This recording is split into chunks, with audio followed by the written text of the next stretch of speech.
Hello friend, welcome to my YouTube channel. आज मेरा topic है ट्यूबरक्लोसिस। ट्यूबरक्लोसिस जिसको शॉर्ट में टीबी बोलते हैं या हिंदी में तपेदिक या क्षय की बीमारी बोलते हैं। क्षय की बीमारी क्या होती है, इसका जानने के लिए, पूरा जानने के लिए मेरे चैनल पर बने रहिए। लाइक करिए, सब्सक्राइब करिए, शेयर करिए, कमेंट कीजिए। टीबी, ट्यूबरकुलोसिस, ये एक बैक्टीरिया से होने वाली बीमारी है। और ये बीमारी इसका जो मुख्य कारण है जिससे ये बीमारी होता है उसको माइकोबैक्टीरिया ट्यूबरकुलोसिस के नाम से जानते हैं, जिसको एमटीबी भी कहते हैं।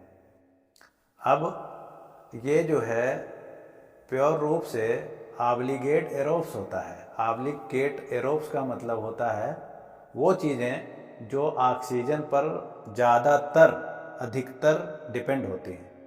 तो ये प्योर रूप से ऑब्लिगेट होता है, ऑब्लिगेट एरोब्स होता है। मतलब जहाँ पे ऑक्सीजन की अधिकता पाई जाएगी वहाँ पर ये इसका घर होगा, निवास होगा, या कह सकते हैं ये इन्फेक्शन फैलाएगा। तो ये जो है इन्फेक्शन फेफड़ों में ज़्यादा फैलाता है क्योंकि वहाँ पे ऑक्सीजन ज़्यादा होती है। तो ऑक्सीजन की ज़्यादा होने के कारण ये फेफड़ों की टीबी मुख्यतः बहुत कॉमन है। और ये आमतौर पर मनुष्यों एवं जानवरों को भी इफ़ेक्टिव करता है, उनमें भी होता है। टीबी दो तरीके के होते हैं, एक पल्मोनरी, दूसरा एक्स्ट्रा पल्मोनरी।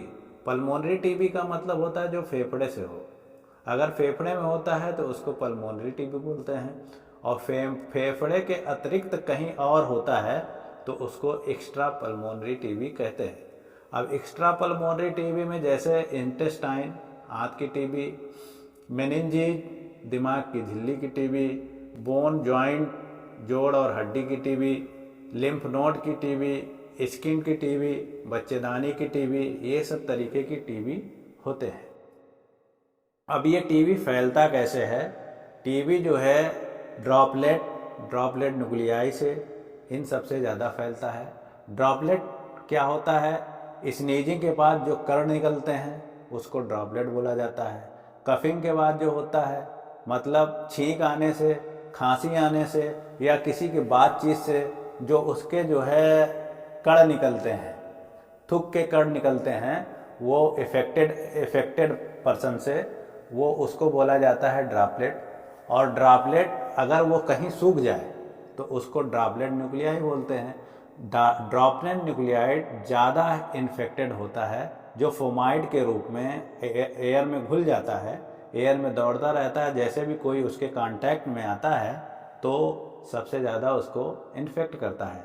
अब इसके जो है कितने से कितने दिन में ये हो जाता है? 2 से लगा करके 12 वीक तक कभी भी हो सकता है। 2 से 12 वीक का मेनली इसका इंक्यूबेशन पीरियड होता है कि ये हो सकता है। इसके साइन सिम्टम क्या है? कफ, खांसी अगर 3 या 3 से अधिक हफ्ते तक आती है। साथ में खांसी में खून आता है जिसको हीमोप्सिस कहते हैं। सीने में दर्द हो रहा है, सांस लेने में दर्द हो रहा है, खांसने के साथ दर्द हो रहा है, या फिर थकान हो, बुखार आ रहा हो ज़्यादा दिन से, रात को पसीना हो रहा हो, ठंड ज़्यादा लग रही हो, और फिर भूख में कमी आ गई हो, और या फिर कमजोरी हो। तो ये सब हमारे टीबी होने के साइन और सिम्टम हैं। तो अगर ऐसा कोई भी लक्षण होता है तो अपने नज़दीकी स्वास्थ्य केंद्र पर आकर के इसका जांच कराना चाहिए और इसकी परीक्षण कराना चाहिए। इसका परीक्षण फ्री ऑफ कॉस्ट होता है, जिसमें 1 भी रुपये का खर्च नहीं आता है। और इसके परीक्षण में अगर प्राइमरी सेंटर पर नहीं डिटेक्ट हो पाता है तो थोड़ा सा एडवांस टेक्निक यूज करते हैं। और एडवांस टेक्निक में जो है बहुत सी ऐसी जांचें आ गई हैं जो यूज करते हैं। अब इसके सबसे प्राइमरी जांचों में 2 जांचें करते हैं, एक स्पुटम मतलब बलगम की जांच, दूसरा जो है एक्सरे की जांच। एक्सरे चेस्ट कराते हैं, सीने की जांच, क्योंकि मोस्ट कॉमन है हमारे यहाँ फेफड़े की टीबी, तो सबसे ज़्यादा हम एक्सरे कराते हैं चेस्ट, और भी PAVs। और स्पुटम में हम सबसे ज़्यादा AFV कराते हैं। AFV क्या होता है? Acid fast bacilli. Acid fast bacilli क्या होता है कि ऐसे टीबी के जो होते हैं उनमें लिपिड ज़्यादा पाया जाता है, उनके बनावट में लिपिड मतलब चर्बी की ज़्यादा मात्रा होती है, तो ये बेसिक डाई को अपने अंदर रोक नहीं पाती हैं या कह सकते हैं कि उसको एब्जॉर्ब नहीं कर पाती हैं, तो इसको बोला जाता है कि एसिड फास्ट है, वो अपने को दिखने लगती हैं। और इससे और एडवांस आ गया है, स्पुटम की ट्रू नॉट कराते हैं, रिफाम्पिसिन और आइसोनियाजाइड ये सब पॉजिटिव कराते हैं कि नहीं कराते हैं, सीवी नॉट कराते हैं, साथ में कल्चर भी करा के हम लोग देख सकते हैं कि टीबी के बैक्टीरिया हैं या नहीं है। इसके साथ साथ और एडवांस टेक्निक में हम सिटी स्कैन करा सकते हैं। बलगम नहीं आ रहा है तो पीपीडी या मांटुक्स करा लेते हैं, जिसमें कि हम लोग इंड्यूरेशन स्किन में इंजेक्ट करते हैं 1 पीपीडी 1 ml 0.1 ml पीपीडी हम डालते हैं और उसका 72 घंटे, आइडियली 72 घंटे के 48 से 92 घंटे तक 90 घंटे तक देख सकते हैं, लेकिन आइडियली 72 घंटे तक हम लोग देखते हैं इरिथमा, इंड्यूरेशन, रेडनेस और स्वेलिंग आई है कि नहीं आई है। अगर इसकी साइज जो है 10 या 10 mm से ज़्यादा हो रही है या उसके बराबर हो रही है तो हम उसको इंटरमीडिएट या पॉजिटिव मान सकते हैं। इसके साथ साथ और एडवांस एडीए, सीरम एडीए कराते हैं और टीबी गोल्ड कराते हैं। तो इन सब चीज़ों से हम क्या करते हैं, इसकी स्क्रीनिंग कर लेते हैं कि इसमें टीबी है या नहीं है। अगर टीबी पॉजिटिव हो जाती है तो फिर क्या करते हैं, फिर हम जो है डार्ट्स के थ्रो टीबी का इलाज करते हैं। जैसे कि मान लीजिए नॉर्मल कोई टीबी हो गई है फेफड़े की, एक्स्ट्रा पल्मोनरी नहीं है और पल्मोनरी है, तो हम कोशिश करते हैं कि 6 महीने तक टीबी की दवा चलाएं और ठीक हो जाए।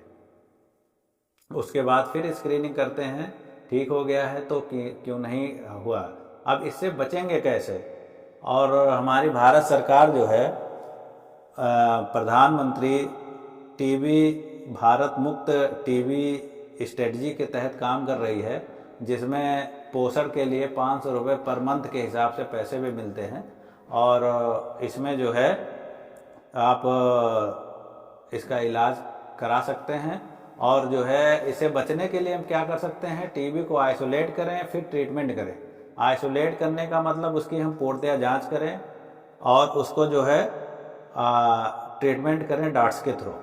और दूसरा काम कर सकते हैं प्रिवेंशन में, इससे बचाव के कि एक्टिव केस सर्च, मतलब टीबी जहाँ पे है, जहाँ उसका मरीज है, हम वहाँ के आसपास लोगों को जाके उसकी स्क्रीनिंग करें, उसके घर के लोगों की स्क्रीनिंग करें कि है टीबी, क्या ऐसा तो नहीं है कि इसकी वजह से इनमें टीबी हो गया है, या टीबी के कहीं ऐसा पहले से किसी और में था अब इसमें हो गया है। तो इस सब की जांच करते हैं। और दूसरा बचने का कारण, तीसरा जो होता है टीकाकरण। बच्चों में हम तो 0 डोज 0 पे मतलब जैसे पैदा होते हैं या हफ्ते या 1 महीने के अंदर जो है BCG का टीका लगवाना बहुत आवश्यक होता है। BCG फ्री ऑफ कॉस्ट लगता है, इसमें कोई दिक्कत नहीं होती है। और अगर टीका नहीं लगवाते हैं तो किसी को भी टीबी का जो है हो सकता है, और टीका लगा लेते हैं तो टीबी का, ट्यूबरकुलोसिस की इम्यूनिटी प्रोवाइड हो जाती है, जो ज़्यादा से ज़्यादा टीबी का से बच सकते हैं। और साथ में हम स्वास्थ्य शिक्षा भी दे सकते हैं।